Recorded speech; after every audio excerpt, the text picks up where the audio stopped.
মিডিয়ার সবচেয়ে আলোচিত নাম হচ্ছে রাসেলস ভাইপার। এই মুহূর্তে ফেসবুক খুললেই কিংবা ইউটিউবের পাতা জুড়ে পুরো রাসেলস ভাইপারের আনাগোনা।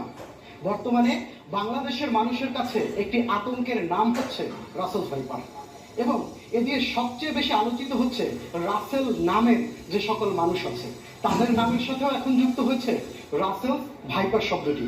বন্ধুরা এখন তাকে শখ করে বা আদরে বা মজা করে রাসেল ভাইপার নামেই ডাকে। এমনকি মার্জুক রাসেলকেও পুরো তার চেহারা জুড়ে দিয়েছে রাসেল ভাইপারের চেহারার সাথে। চ্যানেল আই চত্বরে এই মুহূর্তে আমাদের সাথে আছে একটি রাসেল ভাইপার। আমরা একটু কথা বলবো সাপটি রেস্কিউ করেছে যারা, সেই টিমের সাথে। আমি কথা বলছি মেহেদী আপনার সাথে। গতকাল রাতে হঠাৎ করে আমাদের কাছে একটা কল আসে যে শরীয়তপুরের জাজিরাতে এখানে একজন হচ্ছে একটা রাসেল ভাইপারকে আটক করে রাখে মাছ ধরার চায়ের মধ্যে।